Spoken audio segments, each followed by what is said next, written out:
What's Billie's astrological sign? Are y'all She's a compatible? Sagittarius. Damn, this man already knows. Oh my fucking god, that's so funny. Damn, y'all are probably mad compatible, huh? Y'all. I don't know, man. I don't know what you talking about, bro. Billie Eilish, if you're listening, send us your co-star profile. We need to compare our charts real quick.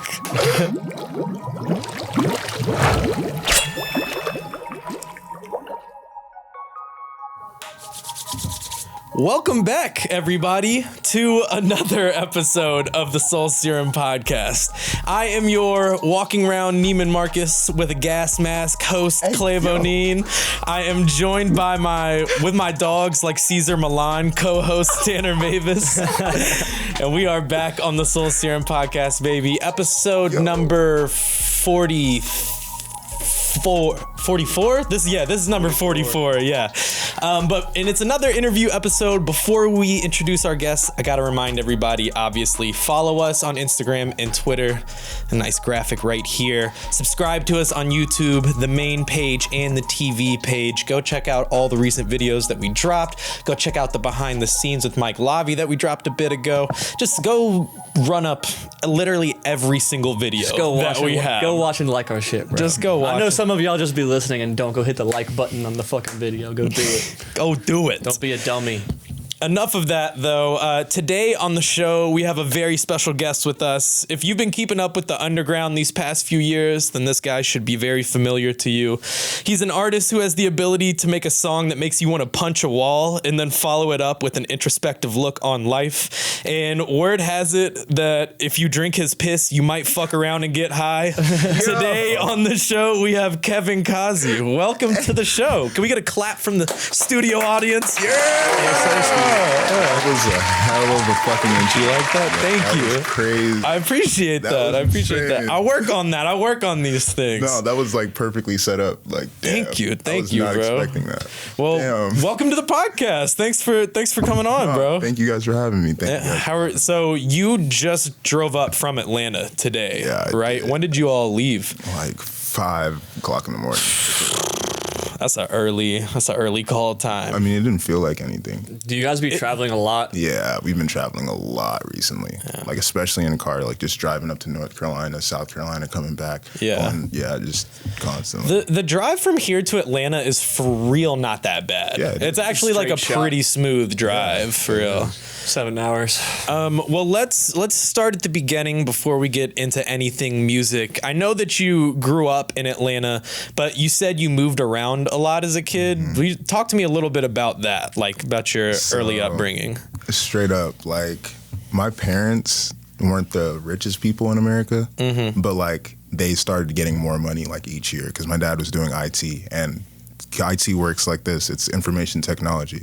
So as every year goes by, technology advances. Yeah. So like more opportunities for him. He got in on it early. Yeah, he did. He got in on it before it was cool. So like, yeah. Yeah. So my life was just getting better every year though.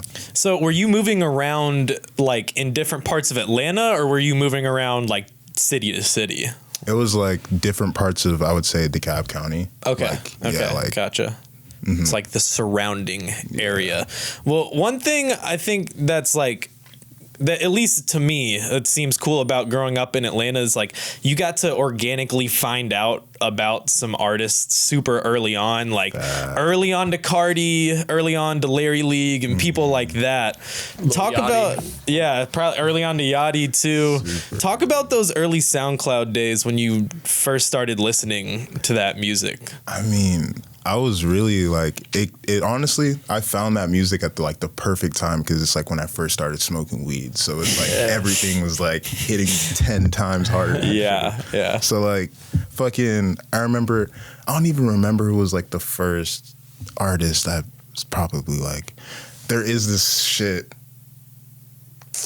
Oh my God, it's probably 1,000 Van Fani, Polaroid Pill. It's probably the first song that I've ever heard. Or it was that one or Parking Lot Pimpin' with Uno the Activist. Yes. Those two songs are like the first. My first Fani song was Who You Testin'. Oh my God. That's crazy. That's the DJ Young Cash beat. That's a crazy ass song. That song was so fire. Yeah, but like do do you think like you got to see these artists earlier because you were in Atlanta while that was like starting to formulate, or do you think you would have found out about them just like anyways? I mean, I would say that, like, I don't know, honestly, because I found out about Fonny through Twitter.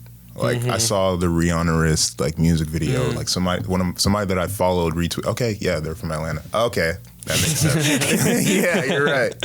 You're right. Usually how it goes. Yeah. Well, I mean, I think that's just a natural byproduct of just like you being present in like a music scene. It's a little bit easier now, obviously, with the internet, but like even like I'm originally from like Louisville, and so like, you know, for example, like Jack Harlow, like everybody knew about Jack Harlow like locally, but like that's just because we were in Louisville, so like we knew about it. So I figured that was probably like a similar thing with some of these early Atlanta artists. But how did those artists inspire you to like start making music though? I mean, it was really like, I remember listening to Icy Twat also, like, and like fucking Divine Council and all that shit, and like remembering like the way that all that shit sounded. Like, it sounded like celestial music. Like, it sounded like it wasn't from this earth. It's a great word to use for like that. That's literally how like I always pictured music in my head. Yeah. So like when I heard it, I was like, oh, this is like advanced. Like, this is like, oh shit. Oh, like, they did it. They oh my did god. it. Like, I need to remake it. Like, so immediately I was making Lord Fubu, like Icy Twat, like Divine Council type beats, and that's how I started this whole thing. Did you start making beats, or did you start like rapping first? Were you just like pulling beats off YouTube and just loading them up? I've been rhyming since I was like a little kid. Like, I always knew that I could rhyme words together. Yeah. So like that was just something I did. But when I started rapping, it was like I did pull beats off of YouTube, and I did make connections with YouTube producers and stuff to get like. So I was kind of smart about it. Like, I knew that if I came into this music shit, like I didn't have a microphone yet. But before I had a microphone, because I was asking my mom for one, I was making connections on the internet. And I was like typing out my fucking bars in the comments. Oh my God. And niggas thought it was the hardest shit ever. Like, people would be like, holy shit. And I'd be like, I'm only 14 afterwards. Like, oh my God, this is stupid. But I'd do that. People would be like, yo, you hard as fuck. Let me send you beats. And like, I wonder if I've ever read any of your lyrics in some comments though, because like so when I see those comments and I'm like reading it along to the beat, I'm like, damn, these motherfuckers kind of hard. Yeah. Like, wow, I don't know if they sound good, but it looks good on paper though. Yo, that's hilarious. But yeah, that's basically how I would get produced. Like, I don't know why, but like I just knew that I was hard enough. Like, at a certain point, because how I started rapping, and I think I said this in another interview, but I was smoking weed with my friends, and they were like, yeah, you're a little too good. Like, you need to take this. Yeah, you all freestyle, and then they're just like, yeah, they're like, what the fuck? Are you writing this shit down, Kevin? And I'm like, nah. Like, I've been rhyming for a minute. Like, I never thought that I was going to be a rapper. Like, this shit just kind of happened. Yeah. Well, do you still freestyle now, or are you more on the writing tip for your personal, like, process? Yeah, I don't even, like, I will, like, write, like, fragments of stuff that I want to remember. Like, when I go into the studio, it's just punch in. Like, but this whole like new album is punch in. I don't think I've written a song since. I don't want to promise anybody anything, but like, yeah, a lot of stuff has been freestyle since 2018. Like, that's crazy. I think Tax. If anybody remembers what the song Tax, produced by Fish, like that was like the first time that I ever punched in a song. But ever since then, I started maneuvering into like the more freestyling wave. Yeah, that's super fire. I kind of want to look at like the opposite side of this coin. So we talked about like you listening to the early SoundCloud stuff, but you also have noted in interviews that you grew up listening to like Pearl Jam and Blink-182, and you have a song that has a Green Day sample in it. What song is that? I was trying to re-find that song. When I Come Around. Is it Green Day? It's on the Dookie album. But no. But what's the song? Like your Starstruck. song that Starstruck, dude. I was trying to re-find that song all day. I love that I love that Green Day song, but I also really love that sample. But how did you figure out like these two kinds of music that are on pretty different ends of like the musical spectrum. So like a kid on the internet. So there's this thing called Yahoo Music, if anybody remembers what that is. And it would have like every single artist that's released music from A to Z in their name, and you could just click on anything and like find out like any song. So I think green is my favorite color. I have a vague memory of that. That sounds super familiar to me. I'm gonna keep talking, but I'm looking it up. Yeah, though. Yahoo Music, like it's literally how I found. And then there's this another thing. What was it like? I think it was Radio Disney, but like they had this website too, like where you could stream, and I would listen to like a whole bunch of shit on there, and like that would expand like my hearing palette, I guess. So damn, Radio Disney. Yeah, like shout out. Yeah, like so it was Yahoo Music and Radio Disney, like really that made me start listening to other. Talking about like I think I was on Yahoo like Music this, too. like this kind of. This vibe, the Yahoo Music and vibe. Like you could literally like yes, bro. Yeah. That is weird. I remember that. I see now. I was like a LimeWire. Like AOL days, like yeah. I was a LimeWire kid. I was just downloading toxic ass files onto my family computer. Actually, I think that's how I found out about Kid Cudi through this too, because my name is Kevin. So yeah, my name is Kevin. So I looked up K and I found Kid Cudi and like. Damn. Lost my mind. I heard Day and Night for the first time. I was like, yeah, like literally like a kid. Like I don't even think Yahoo Music is I'm fucking up. Cut that out. I don't even think that Yahoo Music is on the internet anymore though. Nah. No. When I just Googled it, it's like the Wikipedia page, and then like. That's it. There's not actual Yahoo Music anymore. Yeah. No. Damn. Shout out Yahoo Music though. That's what got me in. I think I was watching hella Chris Brown videos on Yahoo Music.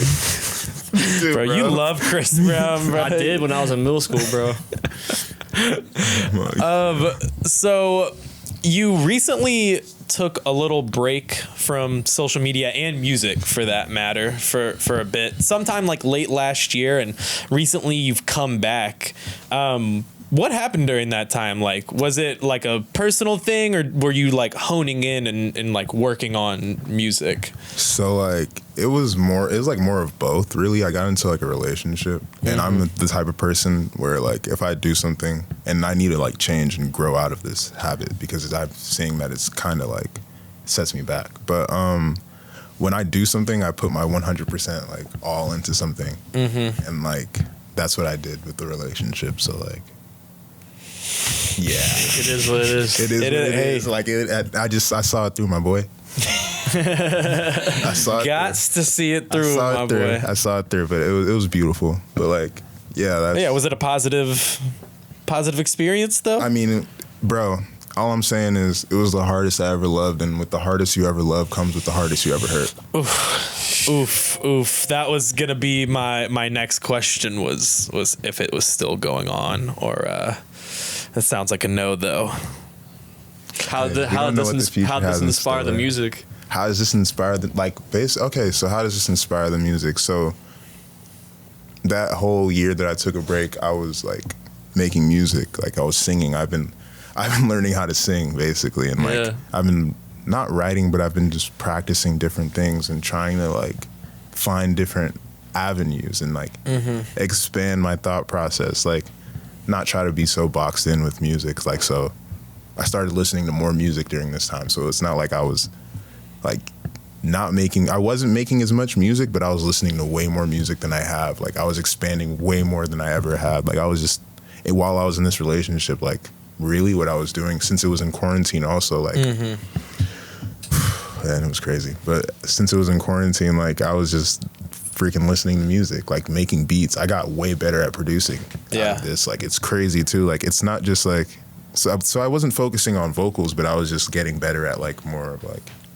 everything that surrounds like. That's dope though, bro. Like, cause like a lot of people will just continue to keep releasing music even if like they don't like it all the way. Like you took a step back and got better, and like now that you're coming back, you're gonna be like at a way different level. You know what I mean? Yeah. It'll have a better impact that way. Yeah, no, that's literally like, cause you're building up hype right now, like low key, because you haven't been around, bro. And I didn't even do it on purpose. Like I'm just living life, building hype. That's funny.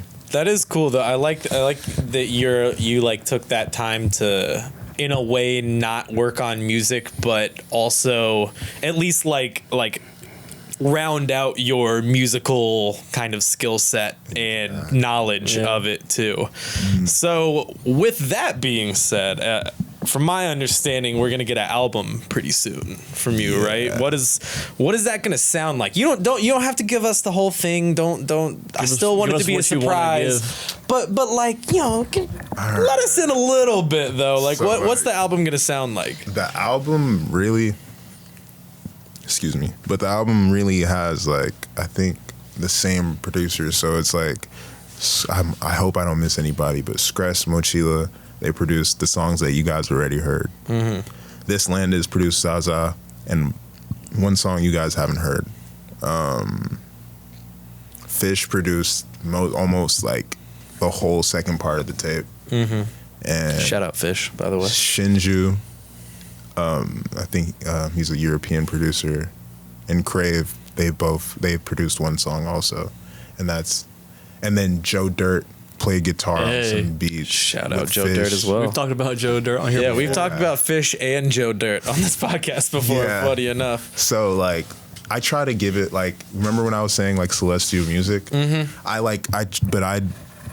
it doesn't sound like IC12. Like, I'm not trying to say that it has that. No, like. At the time when I heard that, it sounded like celestial music. Like, and one day I was gonna make what I think is celestial music, and this is what it is. Like the cover art, like, and everything. Like, I try to create like almost like a fallen angel vibe. You know what I mean? Like with the name, like Fall from Grace. Like, yeah. Literally. Is that the like blue album cover? Yes. Okay, so that is the album cover for the new album. Tight. Yeah. I'm gonna pull it up real quick.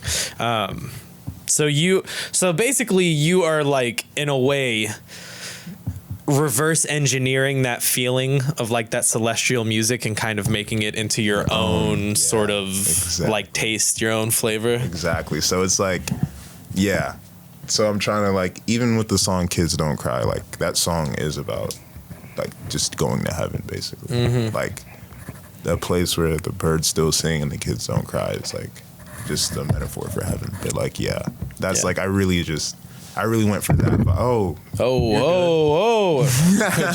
You're good. I really went for that vibe this whole tape though. Yeah, that's super dope. Like I told you, bro, that cover is this cover is crazy. Yeah, nah. This cover is you said it's called, the tape's be called Fall from Grace. Fall from Grace. That's super hard. How I this is just like a personal curiosity question, but like lengthwise, what are you thinking with the album? I think it's like, not even gonna lie, like 30-40 minutes. No, dude, that's perfect. It's 12 songs, like.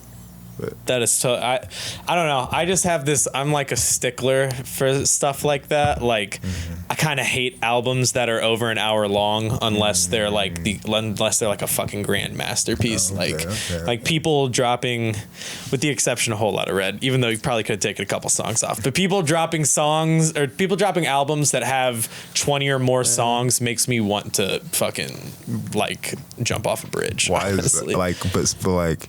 I feel like I'm gonna expand into that like later on in the future. Like, I'm gonna make like, you know how Pure Born has like cohesive like projects. Yes. I'm about to go into like, I'm about to just do some crazy stuff. Like, I want to like learn how to play instruments. I want to see more of that in hip hop music. Honestly, is the not only just like having a concept album, but having a cohesive, fluid, like sonically fluid album. Because there's this band that I like. It's this Australian psychedelic rock band. Tool? No, but shout out Tool though. Shout out Tool. Their name, it's King Gizzard and the Lizard Wizard. I know it's a crazy name. I know. They make some fucking insane music. Oh my but God, I'm about to write this down. a lot. No, you should.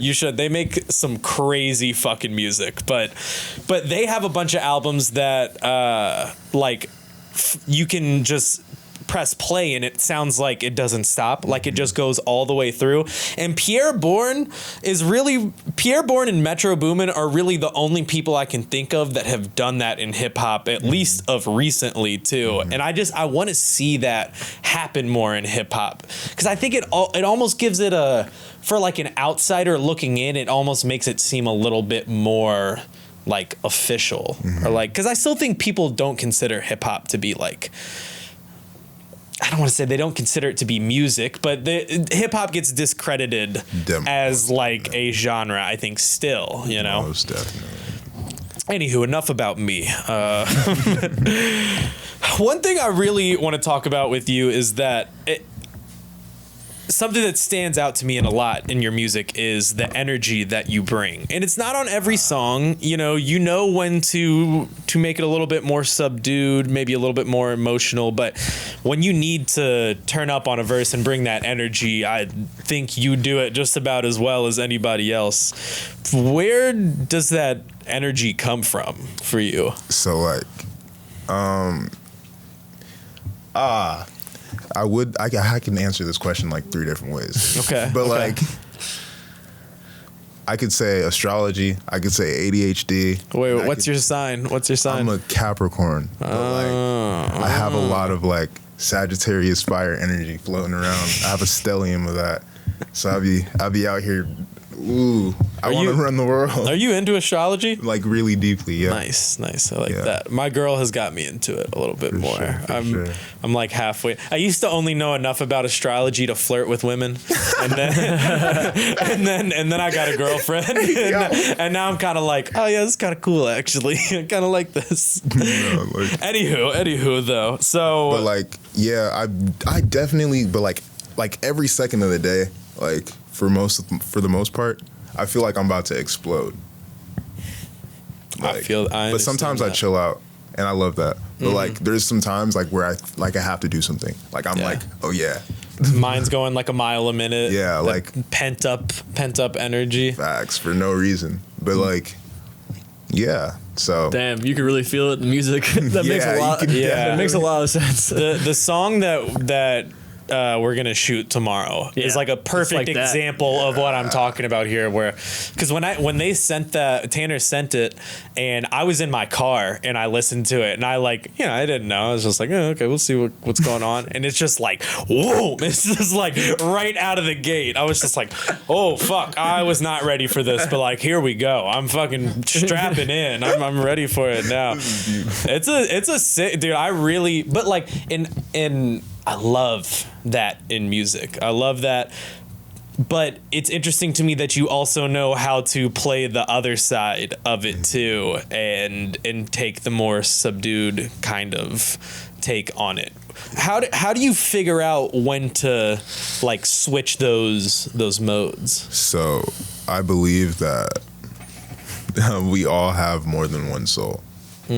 Like that we have like a lot of energies floating around us, and like those like result in different personality types like in everybody.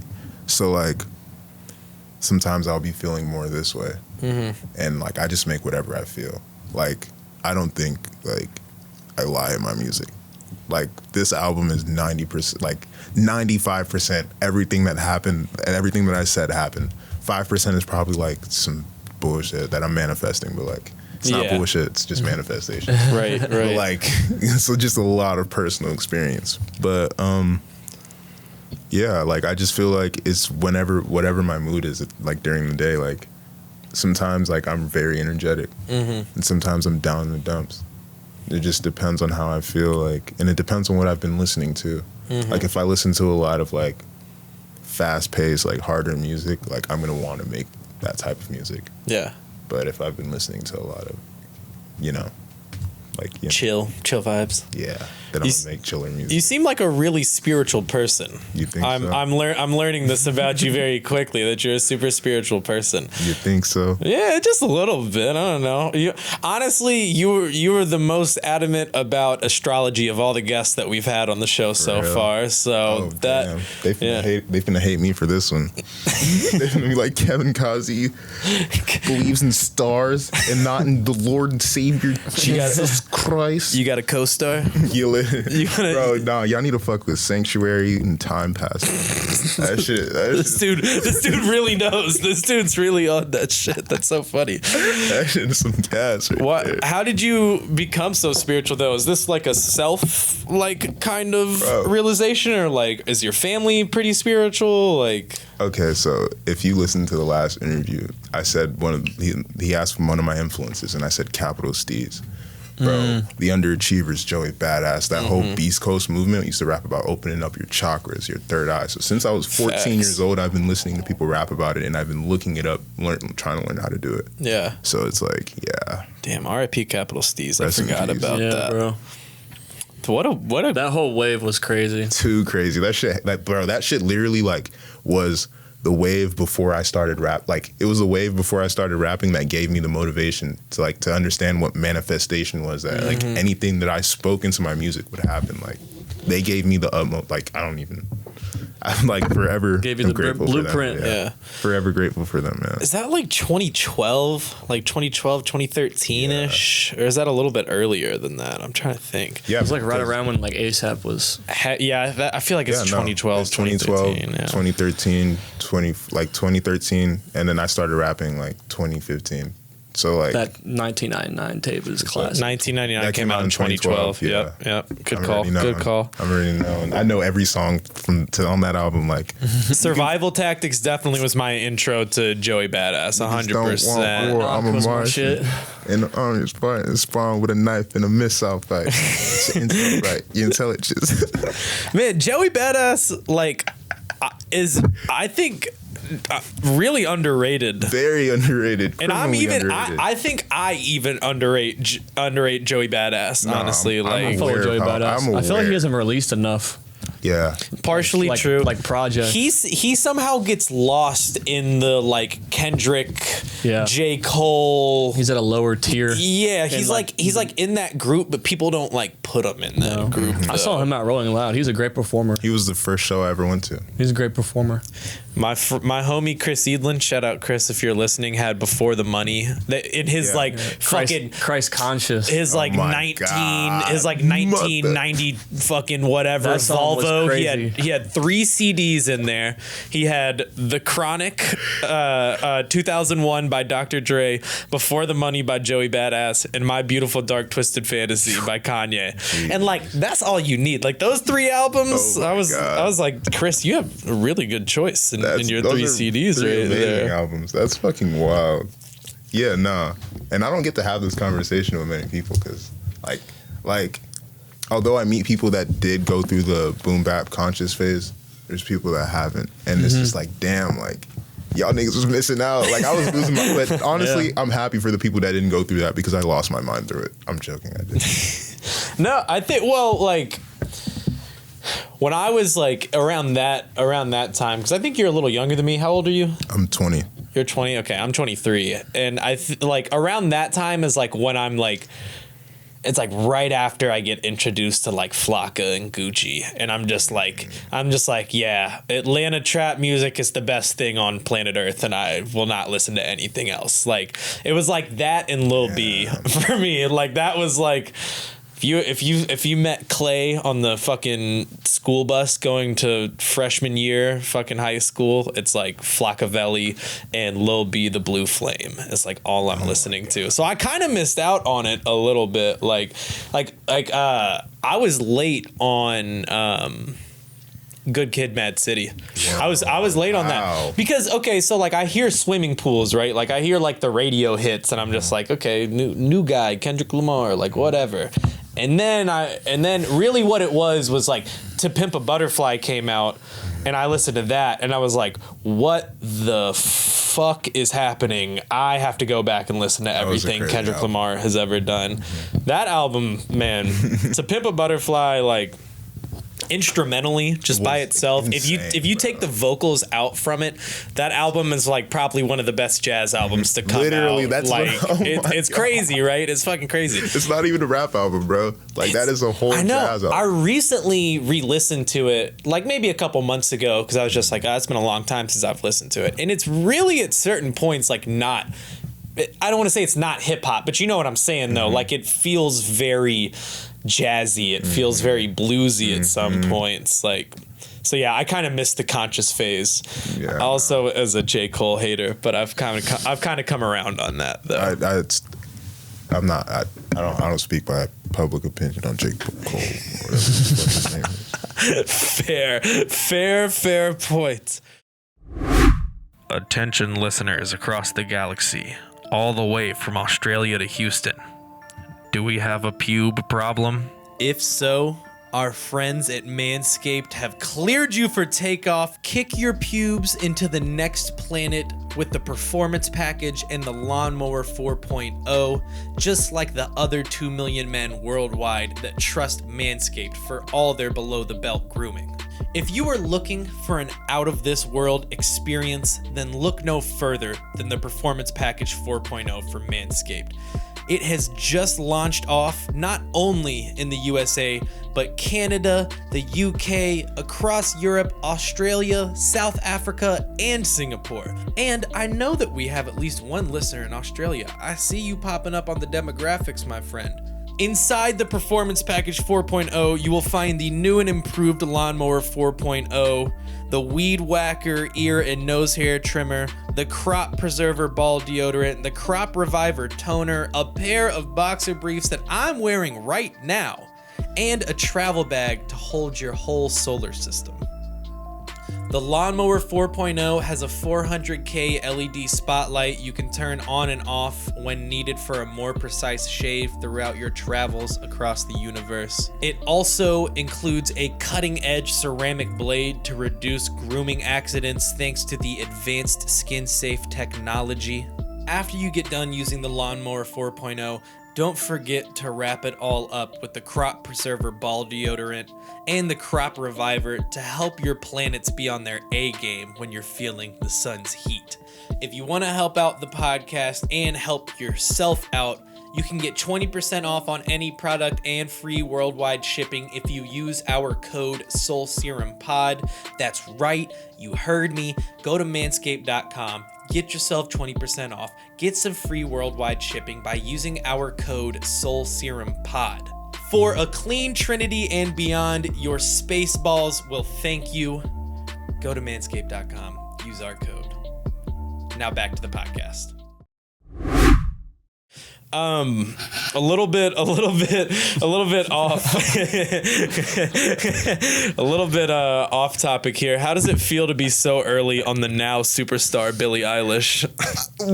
Hey, yo, fam. Hey, run that question back one more time. I was not expecting that. How does it feel to be you were on Billie Eilish so early? In 2017 is when that song came out, and now she's on the cover of Vogue. She's like, she belong on Vogue. She had 10. Anyways, continue. I'm sorry. She got Grammys. She's got award-winning albums, critically acclaimed albums. Kevin Kazi, 2017. Trying to marry Billie Eilish. Like, I was even looking on your SoundCloud, bro. You have like a couple of like album covers that like are Billie Eilish. Yeah. How does it feel to be the first one, the so early on Billie Eilish? Wait, so you're crowning me the pioneer? Yeah, I'm just gonna give you that crown. So you're saying right so like right now you're saying I'm the pioneer? I'm declaring it right here. Man, honestly, I still follow Billie Eilish and I still like all of her pictures for sure, but my love for her is kind of matured at this point. Like, it's not like I want to like marry her, but it's like we gonna see in the future, bro. That's all I'm finna say. I'm finna keep dropping these songs, bro. People gonna get to know me, bro, and people are they're gonna keep learning about Kevin Kazi, man, and I'm gonna get to know people, and I'm gonna come across Billie Eilish one day, and I'm gonna be like, "What's up, fam? I made a song about you, and we were jits."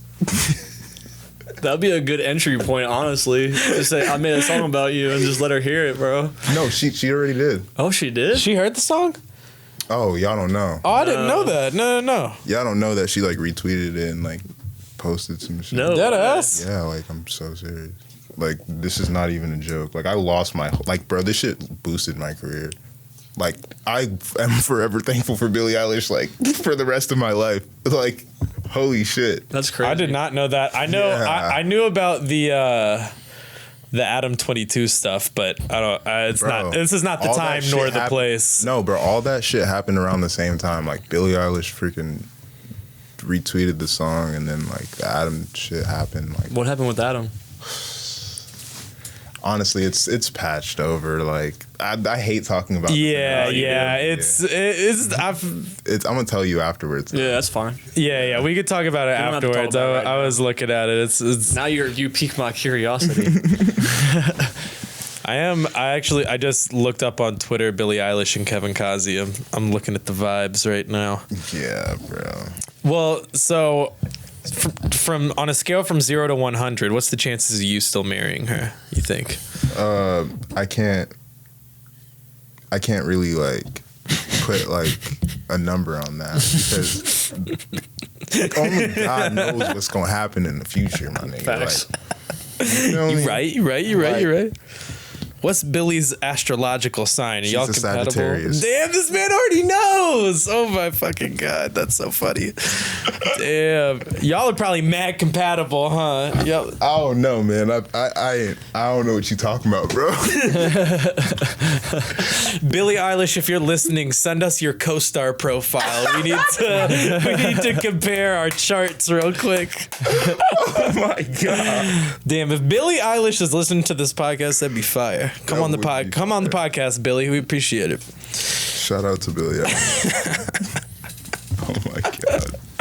So would you consider like that moment, like that retweet, like one of like your bigger breaks, Oh, like or the biggest?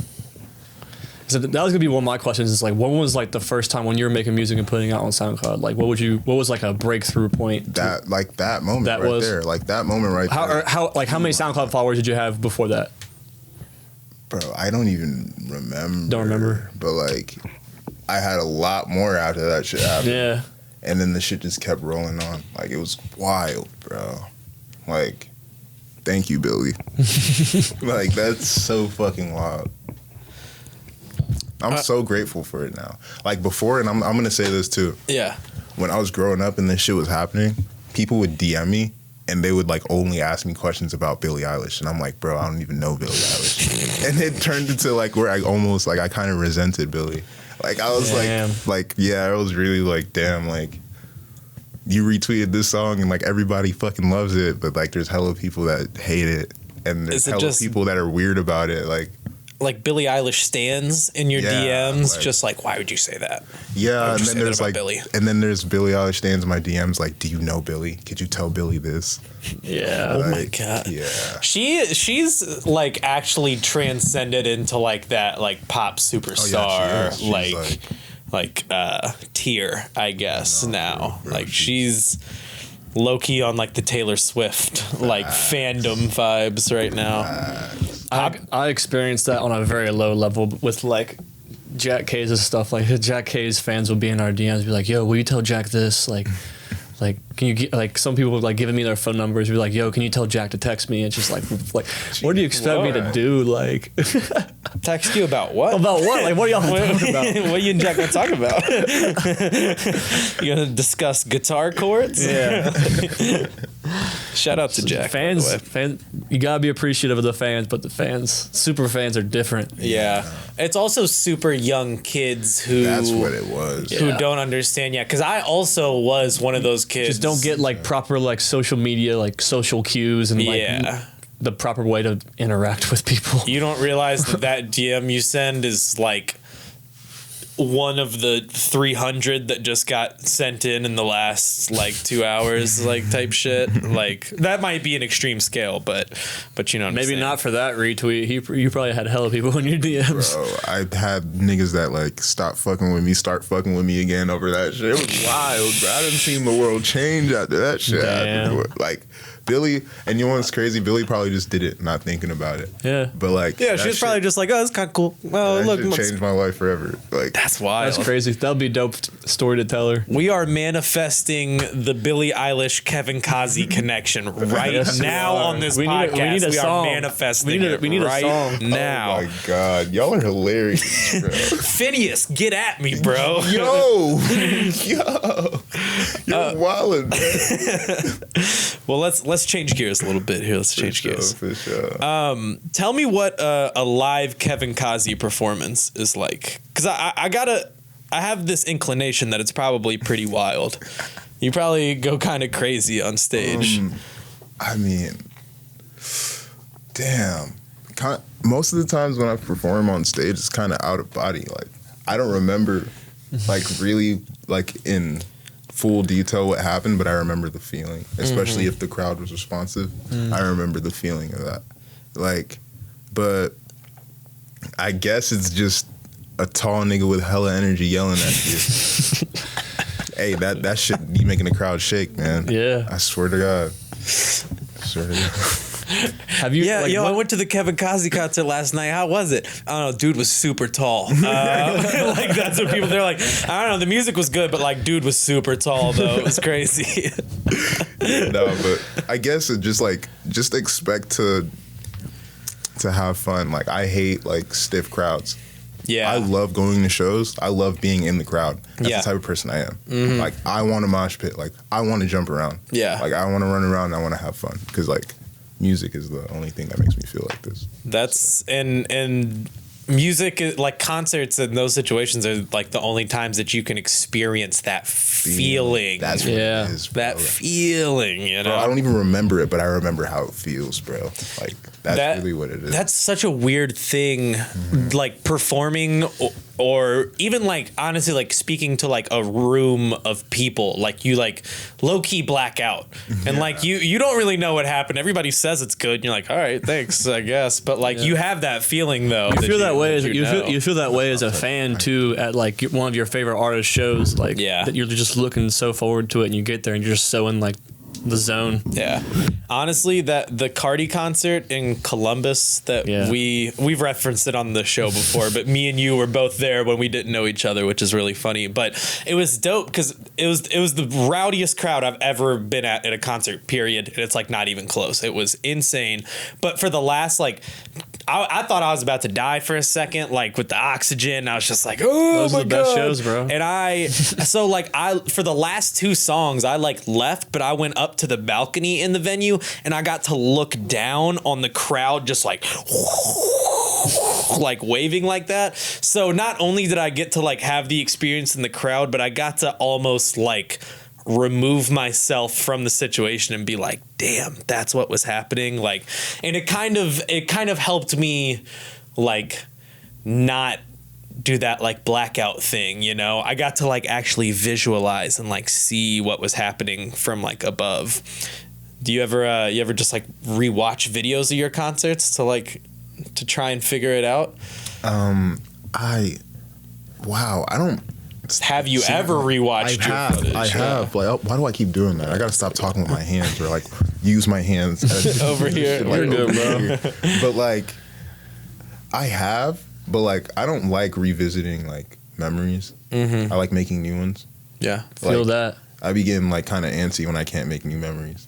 Like, and I definitely get that. so I think there's like a healthy balance of that though. Like you should, you know, keep pushing forward and keep making new memories, but it also is sometimes important to like take that like break and like just be like, but I'm the type of person that like likes to revisit after like a long time. So Yeah. I can really see the growth and evolution. Yeah. Like, so I can really go through it and I can really fuck up as many times as I need to finally learn the lesson. Like, and then when I look back at it, I can see how many times and like really go into depth. yeah. Because like retrospection is the key to human advancement. That's a bar. Mic drop. Man, this guy fucking must read books or something, man. You read any books? Yeah, actually, serious question. Do I Though. read books? Not like recently. No. It's just I read a lot of stuff on the internet though. Like Yeah. like I read like books on like alchemy and like stuff like that.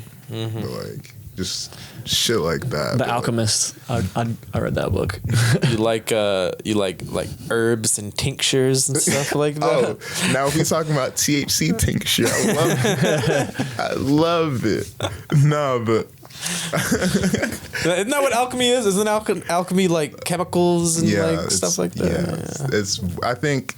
Well, it depends on what type of alchemy you're talking about. There's different types, but like School me a little bit. I'm curious. my I don't really know. You be reading stuff about alchemy. do Like, I have what do to you? talk about this on the? Nah, on the, you don't have to. You don't have to if you This don't is want how people to. like literally get like Tupac Shakur, bro. Like we might need to cut that out. Like, like I'm not even joking. All right, no alchemy talk. But like I do read like a lot of books on spirituality, like Yeah. different types of religions, like Yeah. different types of spiritual practices, like hermetic practices, like shit like that. trying to. Just trying to decipher the laws of the universe and like advancement of self. Like that's really like all it is. So tough subjects to tackle. There's a lot of ambiguity. I've honestly been like kind of struggling with the self-advancement recently too. Just because like a lot of changes are happening in my life right now, and I'm in one of those moments where I'm like, okay, in like 3 weeks from now, like shit's gonna be good. Like it's fine. All these things are gonna happen, yada yada yada. But like I'm in this moment right now where I'm just like, I just feel like there's like a whirlpool going around me, and I'm like, how the fuck do I advance out of that? So it's funny that you bring that up because I've really been pondering like self advancement recently. What are your keys to self advancement? Like your own personal like practices or little things that you try to remind yourself of for that. Meditation. And that's the corniest thing anybody could ever say. But like meditation teaches you to be mindful of your thought process. And you think something before you do it. Like everything happens in here, inside, before it shows on the outside.